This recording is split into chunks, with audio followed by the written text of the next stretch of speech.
Okay, so thanks so much, Dr. McIntyre, for being with us here today. And over to you until 10 o'clock with your presentation and a chance for questions as well. Thanks so much. Oh, well, good you. Good morning, everybody from Warramai Barre, Warramai country. And yeah, Marang Waibu Nauru. So it's really good to see you all today and to be able to speak to you today. Look, I feel like I'm so much part of this. We had a talk yesterday as well, and that was really, really great to do that. And look, we all know that we are, wherever we're coming from today, that we're, the country, lands, waters have never been ceded, will always be Aboriginal land. And I just want to say that we have belonged to land and waters for thousands of generations. Yes, so thank you, Mark. And I want to thank Charles Sturt University. They are the only university that's picked up on this project, this knowledge, this understanding, this gap that we've filled. And so thank you very much for doing that. So my connection is Warramai country. So Mark, you can show everybody that beautiful photo.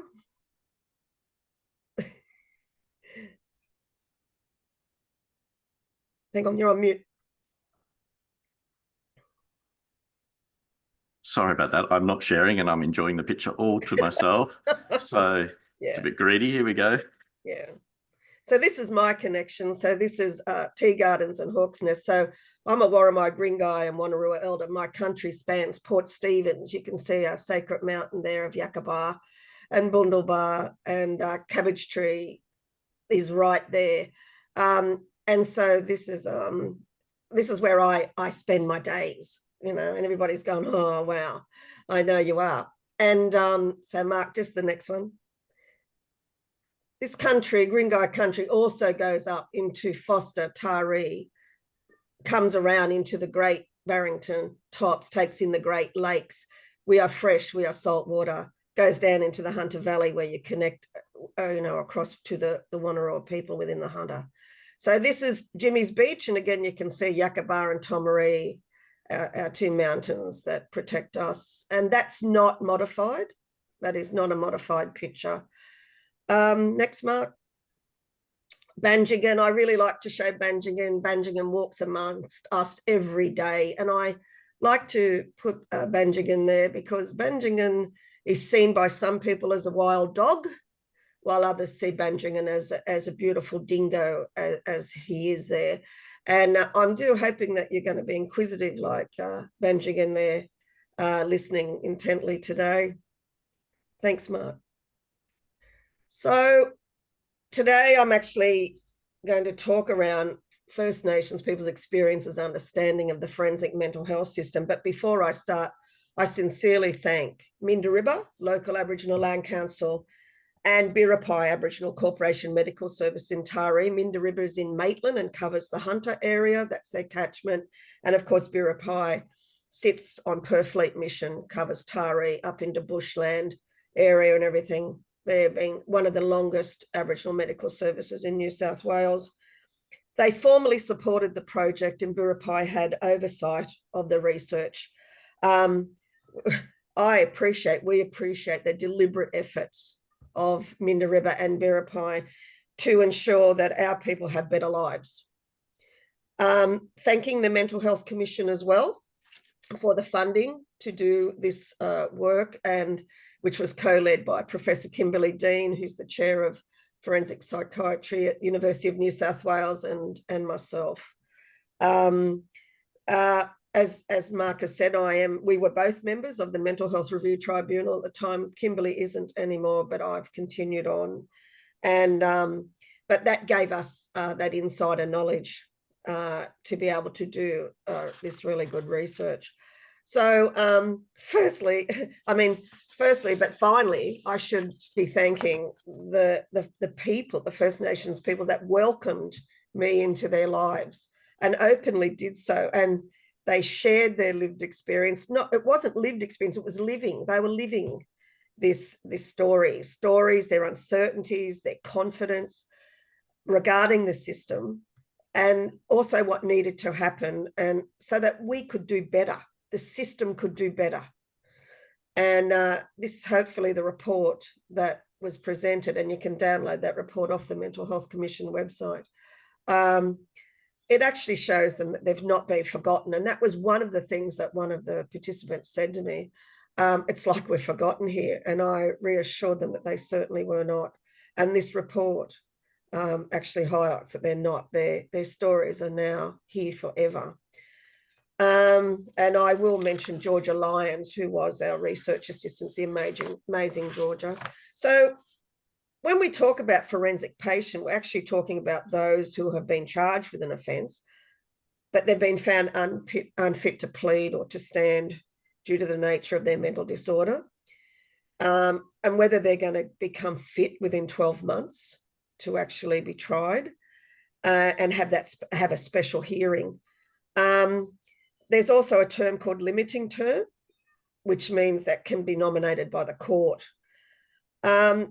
The other part of forensic is that they've received a verdict of not guilty by reason of mental illness. And after a trial or special hearing, they're detained or conditionally released.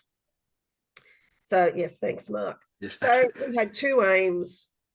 And that was to develop new understandings of how First Nations people, Aboriginal people, have experienced the forensic mental health system. And that was firstly done through a quantitative analysis. Kim had done a presentation as part of a professional development evening for the tribunal. And it was the data that she'd presented, not on Aboriginal people, it was on the whole database that she was able to bring together. And I went up to her after, and I didn't know Kim at the time, and I said to her, I didn't see any specific Aboriginal data in your presentation. And she said, oh, well, I haven't done any. And I said, well, how about you do some? And she thought about that and then got ethics approval and asked me, would I assist her? And when she pulled out the Aboriginal data, she was just overwhelmed with what she saw. But we didn't know what that data meant, hence the qualitative aspect.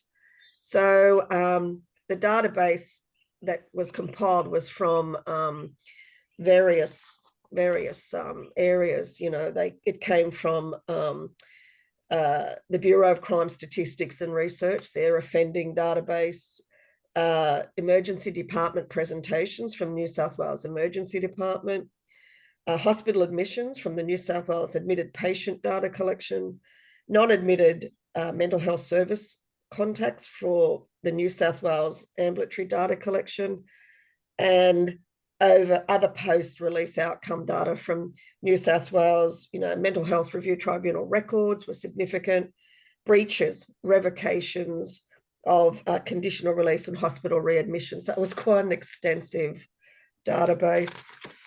So, like I said, next one, Mark.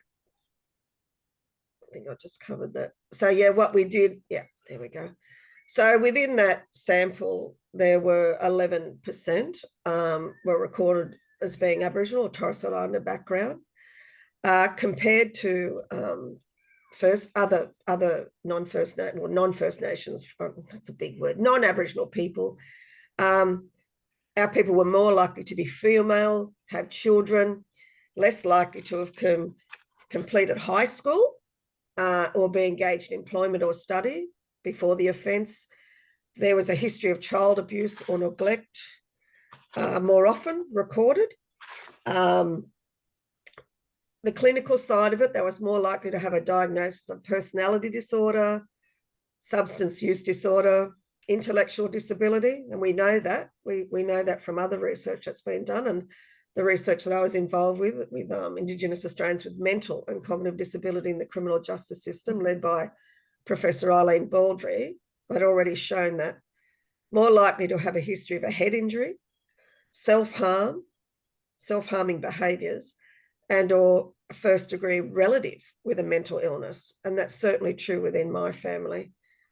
More likely to have a history of prior criminal charges and a prior term of imprisonment. So more likely to have done time and more likely to have been charged as well. Thanks, Mark. And we can just see that there through those graphs more likely to be charged with a violent offence. They were the three top ones: more likely to be charged with a violent offence, to actually have their first charge was shorter before the second one, and then 12 months reoffending rate was higher for Aboriginal people. So when they were discharged or released, then they reoffended within that 12 months. And we know that from people that cycle in and out of the system. So they were really quite significant. So they were actually, during the period, they were actually three quarters had breached, any order, and half had their conditional release revoked or were readmitted to hospital. So that's really significant. Thanks, Mark.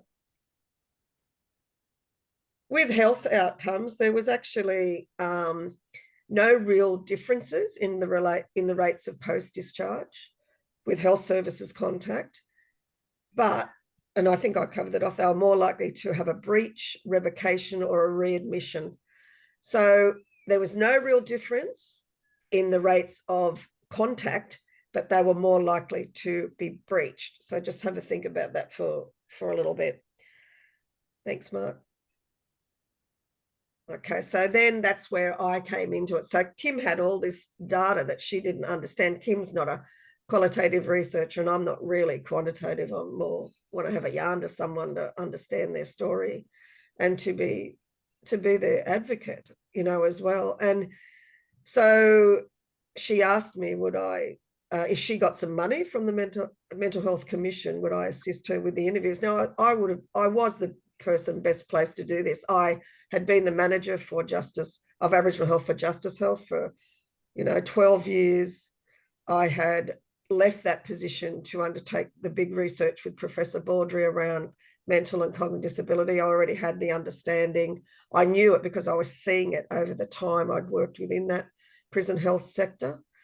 I was a member of the Mental Health Review Tribunal. I was seeing people that were coming before me that had their stories that it just wasn't, didn't seem right what they were going through, what they were experiencing in comparison. And I mean, why not? I hadn't quite finished my PhD, so yeah, why not take on another big piece of work while I was doing, another big piece of work. So, I mean, that's what you do. I don't recommend it. But anyway, that's what happened. So thanks, Mark. So what we have to do is also recognise there was lots of earlier evidence. And of course, we all know the 1991 Royal Commission, Aboriginal Deaths in Custody, and the 339 recommendations that weren't all implemented. We know that. Swan and Raphael, so Beverly Swan and Beverly Raphael, who's now passed, and Pat Swan, Auntie Pat Swan, they travelled the country, all those years ago to do mental health, to look at the mental health of Aboriginal people across this country. And they put together the report of Ways Forward, the National Consultancy Report. Here, please. Sorry, I'll just silence whoever's. Okay, that's all right. Unmiked. Yeah, that's fine. And then the next one is the work that was done by Professor Baldry that I was involved in, a predictable and preventable path, which started then to gain the momentum. I mean, there was lots of other things going on around us at the time. There was the thing around Malcolm in the Northern Territory, who had been indefinitely detained. We were working with. So there was lots of disquiet around this area. And then we had a jury from Western Australia looking at forensic mental health. That was the only project that had ever been done looking at. So it was a very, very silent space. And yet we had a forensic hospital sitting at Long Bay that had been sitting there for many years that was being managed or overseen by Justice Health and Forensic Mental Health Network. And yet there was nothing that was being done. So thanks, Mark. Yep. So I spoke to 8 Aboriginal people that were living at the forensic hospital. And I know that that's a small sample, but that's what it was at the time, and 2 family members that I was able to find.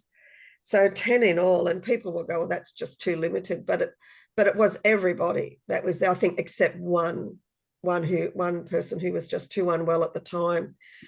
And so I asked them, you know, what was their life before entering this prison system? And you know, that actually gave insight about how they grew up, what their family was like, schooling, if they went to school, were they employed, you know, what they like to do, their hobbies, did they like fishing, camping, things like that. And we had really good yarns because we were able to really share what, as Aboriginal people, how we were, you know, grown up by the community, by our parents, by our family, you know. So that was really, really lovely. But from that, you know, it showed that there was significant disadvantage, significant trauma, but there was also resistance. You know, there was that people also resisted the things that they'd been, you know, had experienced or exposed to, that they'd been inflicted upon them, you know, during childhood years. So they did fight back. They were resisted. And that was really, really great, because we are fighters. We're very adaptable people, Aboriginal people, but we're also fighters, as you know, because we're still here.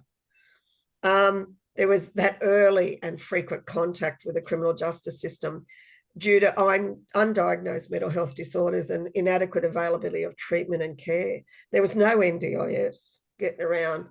There was actually, people didn't go to it. You know, there was no psychiatrist looking at kids or that like we've got now. And if they did, certainly not in regional and rural and remote New South Wales. So you can see there that with that quote there, that, you know, I didn't go to school. I had ADHD. You know, I wasn't so good at listening, got into a lot of trouble, expelled. We're hearing that now. We're hearing little ones now that are being suspended from school in kindergarten in year 1. So there you go. There's the age of 6 or 7. That's kindergarten, year 1.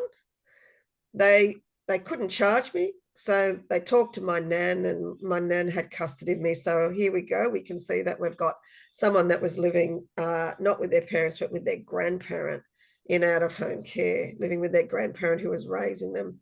Couldn't write, and learnt to write in my 20s from my sister, my older sister. So again, we've got women that are caring for family. It highlighted that. I am a carer of one of my brothers, a younger brother who's 10 years younger than me. So I understood what was going on here, which you'll find it's mostly women that are the carers. And then we've got assault, sexual assault, disclosure there. Of course, then turning to drugs and being an alcohol to mask that pain, to deal with that trauma that hadn't been dealt with. They'd opened up on Aboriginal things. So this is where the thing was a cultural camp to learn about dance culture and traveling around Australia. This particular person was so good at Aboriginal dancing and that as a child, that they took him, you know, around Australia, you know, and that was the best time of his life. As you can see, I loved it. I ended up getting closed down. So I ended up getting knocked into juvie. So that got closed down, that cultural aspect, that cultural work that he loved so much and was thriving in doing that, but it got closed down. And I don't know why. But so yeah, he just went straight to juvie after that happened. Thanks, Mark. So I asked them what they'd wanted their life to be and what help they'd wanted in their life. And they actually just wanted to know culture. They wanted to know who they were culturally, their cultural self. They also wanted to help other Aboriginal kids. One wanted to be a police officer. When I was a kid, I wished I'd been a police officer. But not not for law and order, but to help other Aboriginal kids like themselves that were getting locked up, and to look after them when they go to the police cells. You know, that's what I really wanted to do when I was a kid, to be a police, a gungie, to go and make sure that kids were looked after in the police cells. They wanted alcohol and other drug support, similar to today. Opportunities to be engaged in the community with sport, cultural activities, learning culture again, culture front and centre.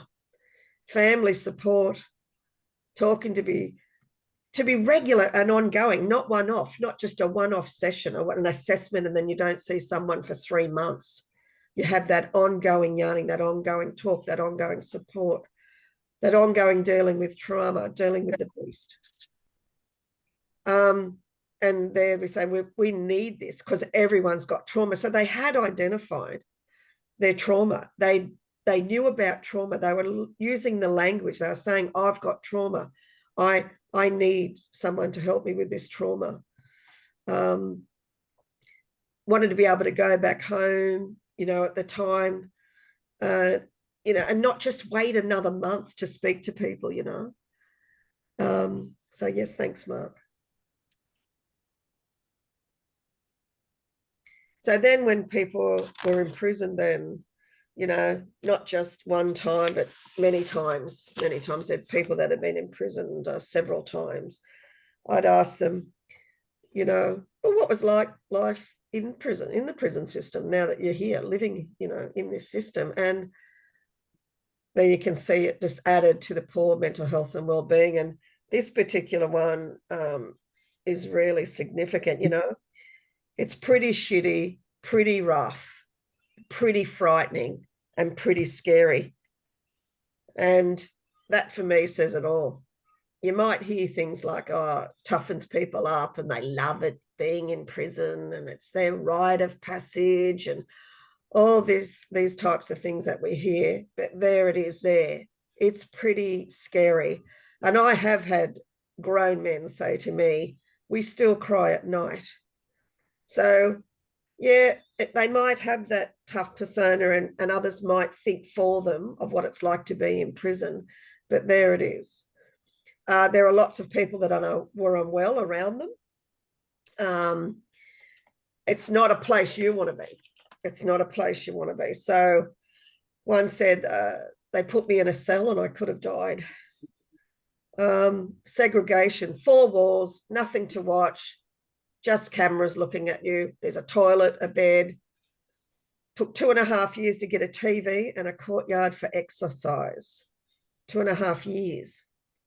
Cycling in and out.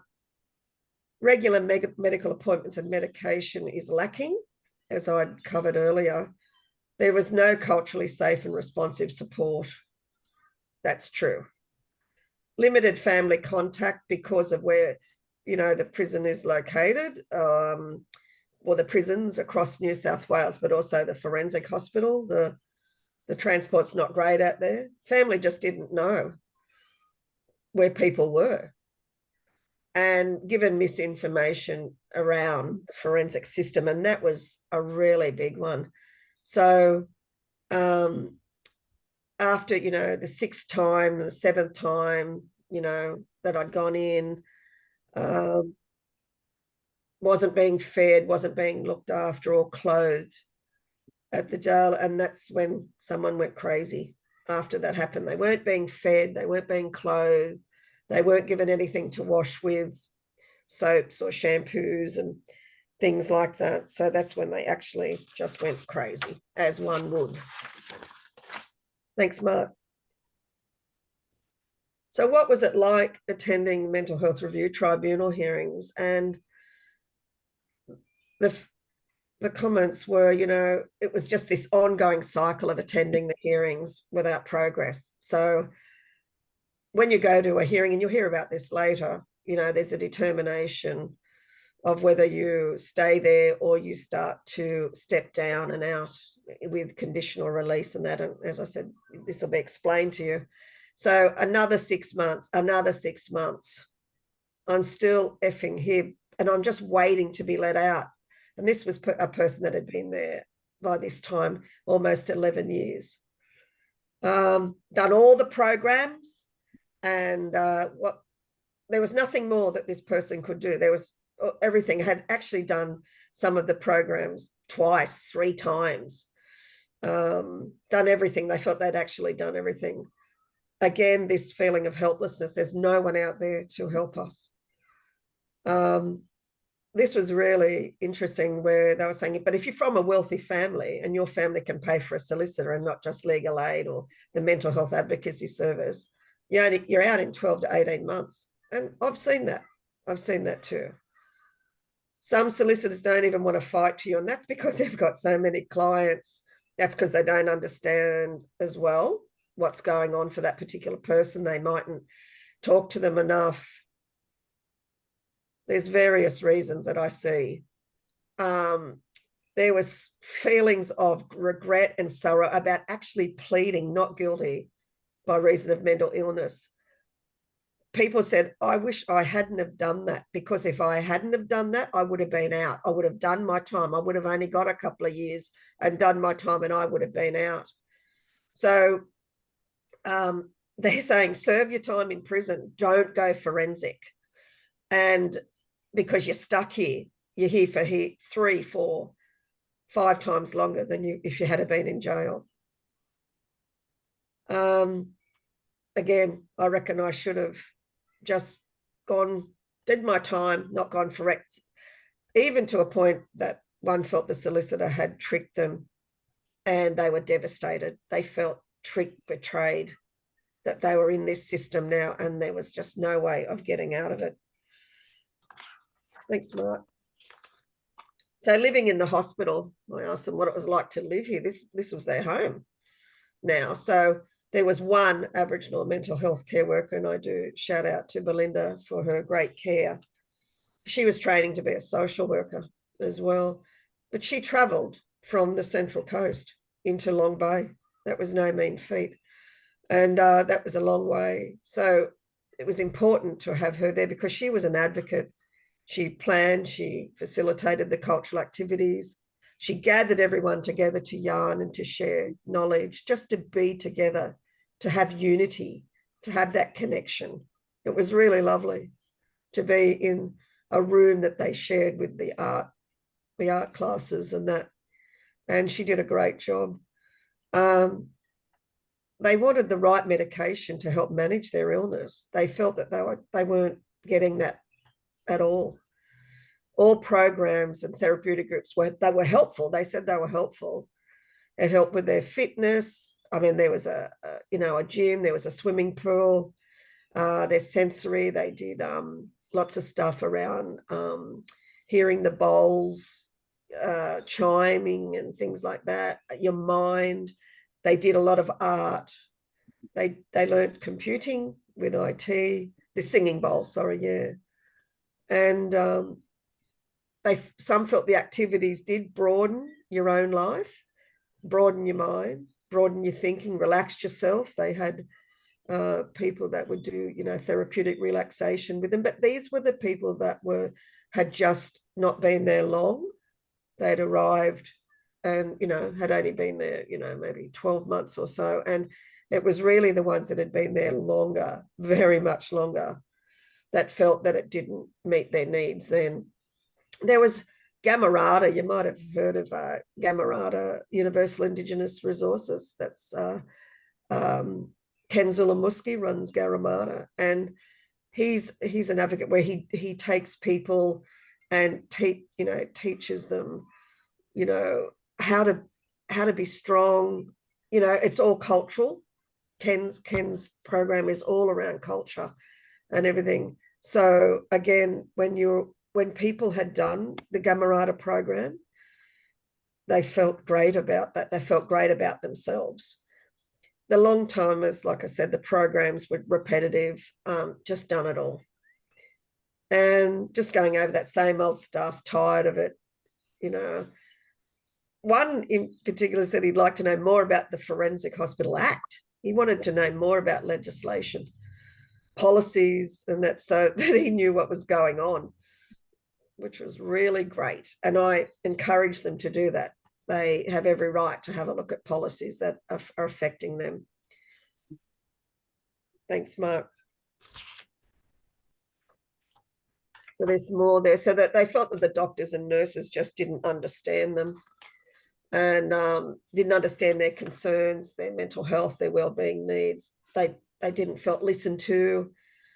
The nurses were brushing them off, you know, just leaving us the way they are. I said to them, what about official visitors? I was an official visitor at the time, but not there in northern New South Wales. That was my area. And no, they just said no. They just say, go to your nurse.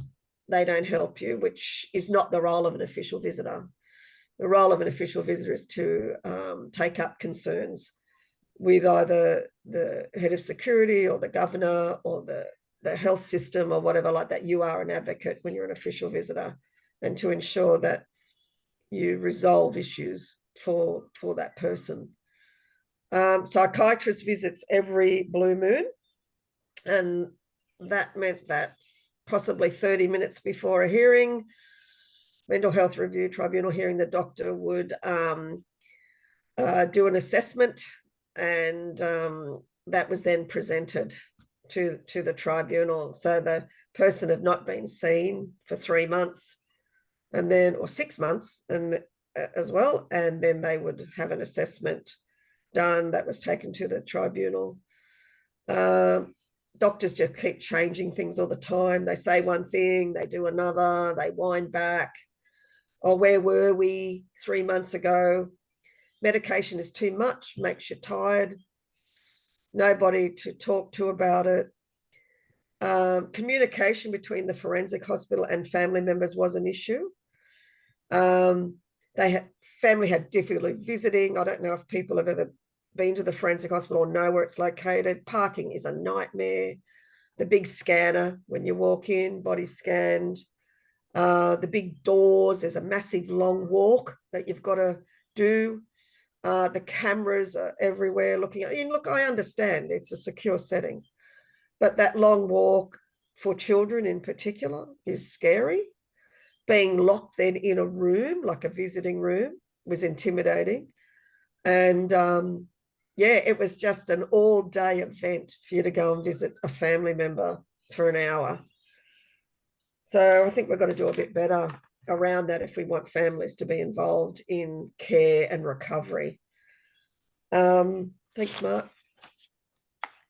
So what types of support did people want? All they wanted was their own sacred cultural space for themselves, instead of sharing with art and sharing with other people, where they could gather daily for activities, where they could share food, celebrate themselves, their strengths, look at solutions, celebrate events like NAIDO, welcome and host family instead of being in that room, and community members like elders. They wanted, so that's all they wanted. They just wanted a room, their own room. And not a big ask, certainly not a big ask. So they also wanted guidance from elders to keep connected to old people, so that were not forgotten. So elders from, not even necessarily from their communities, elders around La Perouse, you know, and that to be engaged, to come in and talk, because they just felt that they could better communicate, you know, with elders. They definitely needed an Aboriginal mental health care workers to stay in the job. So many people had, Aboriginal people, well, 3 or 4 had been in that particular job, and they needed someone to stay in that job to speak up for them, because they felt that they got shut down. Like they said, there's been 2 or 3 here. They say they get rid of them, like they're not welcome here. I think people just leave as well because they don't feel valued. So they definitely said they needed more clinicians so that there was culturally safe and responsive care to get to the bottom of helping our people through thick and thin. More input, those connections again. They're talking about that connectedness between patients and family, connections with the outside world, so that we weren't forgotten. sister families to link in. So I've already covered off on that. And most importantly, respect from non-Aboriginal professionals and a better understanding of our needs. Thanks, Mark. So I talked positively about when they were going to leave. So when I asked them, well, what do you need, to get out of here and to live in the community? What do you really need to leave? And they said, we need NDIS. And at the time, NDIS, or the agency, had said, we're not going to be providing NDIS to prisoners. And another lot of advocates were dealing with that. And they'd got that changed. So in the very beginning of the NDIS, prisoners weren't even considered. So thankfully that's changed. So they needed supported independent living, so what they call SIL. You'll hear that acronym, with housing and connection with the community, no different to any other person with a mental disability or cognitive disability within the community. They wanted effective medications.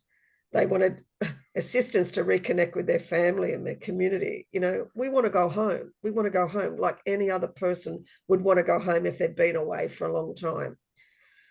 They want to connect with their local Aboriginal land councils, who are the legislated authority for culture and heritage in New South Wales. I'm not saying local Aboriginal land councils are everything, but they're something good.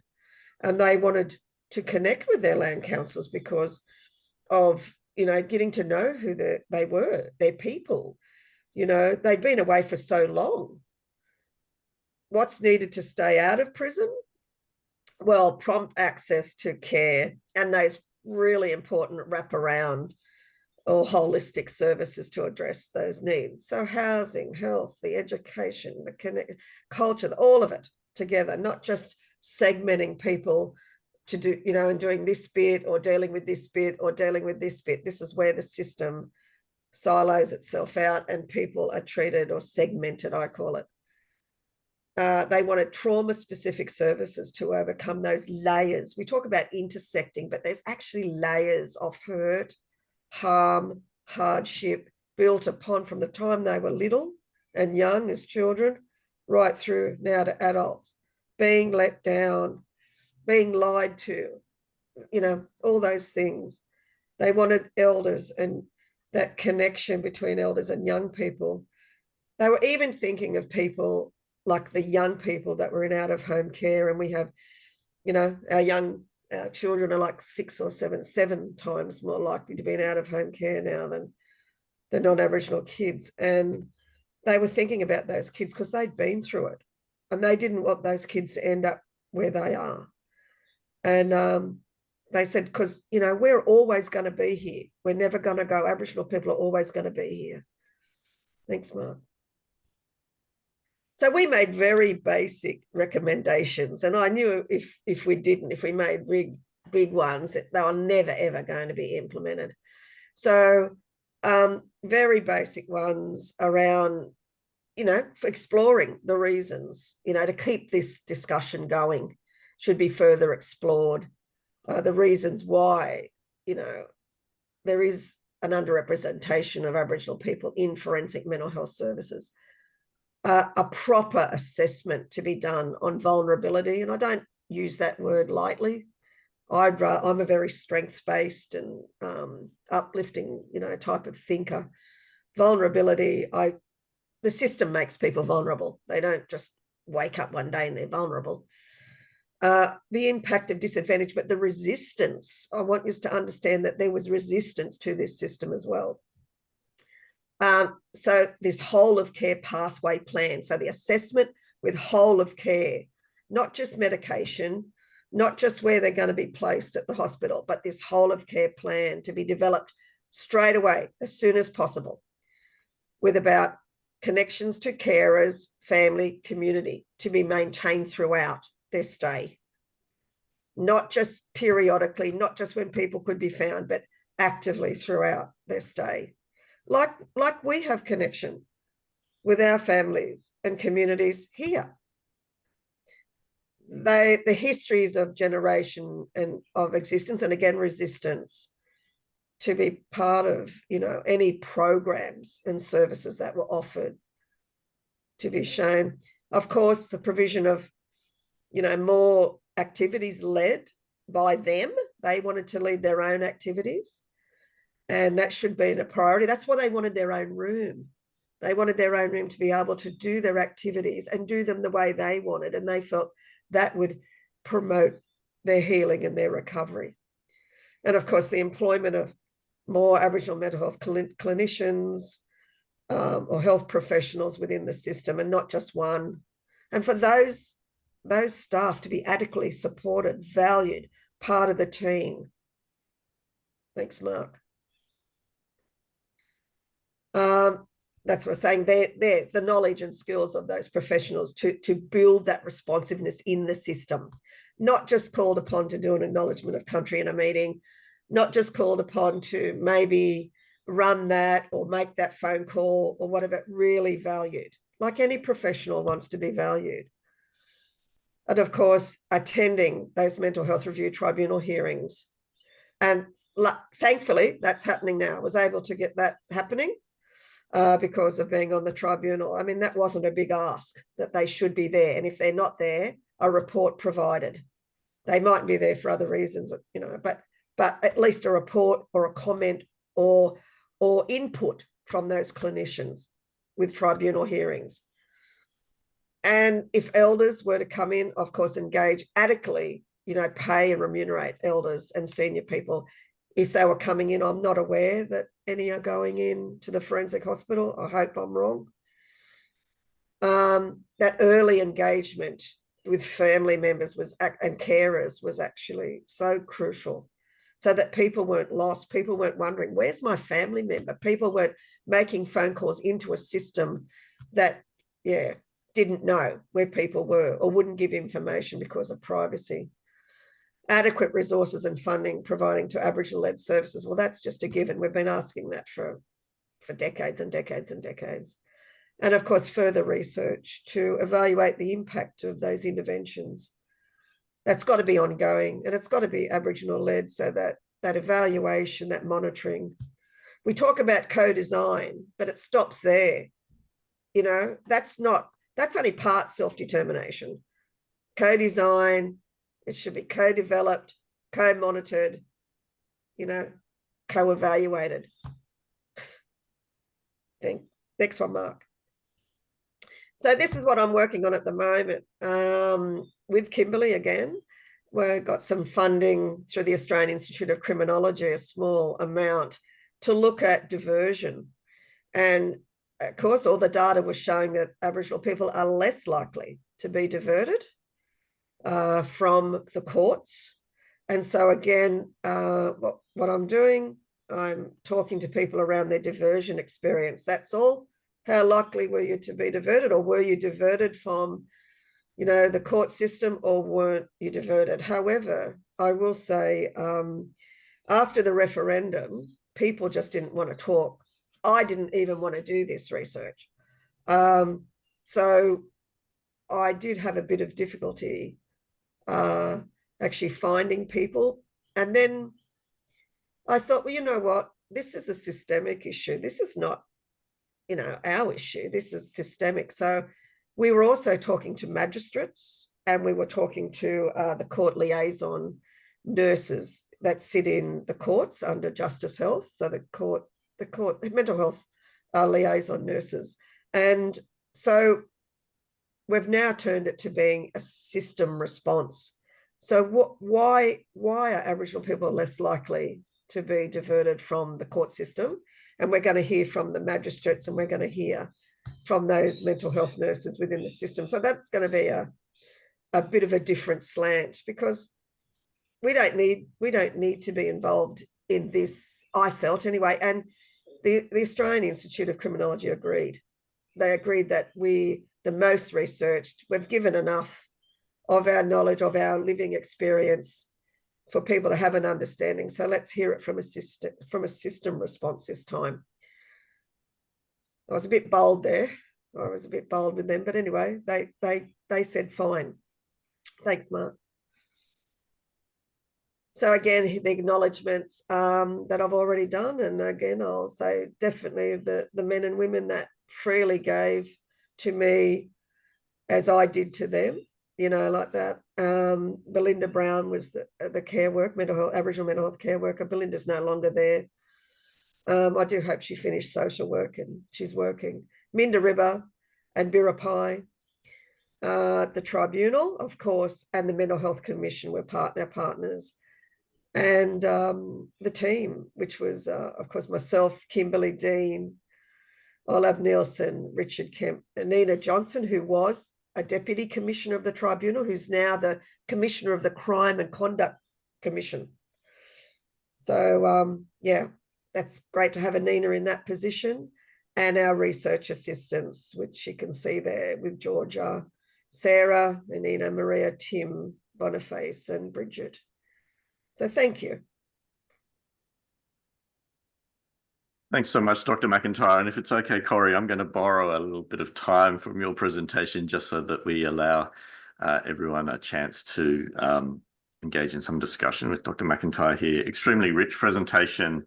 I am personally honoured to be the editor of the journal Psychiatry, Psychology and Law that published the qualitative findings. Fantastic to bring those voices together. I have plenty of interactions, but I really want to open it up to others who may have some interactions as well. So you can use the chat or just unmic and ask a question or make a comment. Yeah, Mark, thanks to everyone. Yeah, thanks to everyone. Just to make a comment with Dr. McIntyre. One thing that I've found over the years, because I used to asked to go to the Bathurst jail at times to smoke some of the cells out, because the prisoners were saying that it's particularly the Aboriginal prisoners were saying that there was always something going through the place, and particularly even after one young fellow committed suicide in one of the cells. And so I went up and smoked it out and that for him.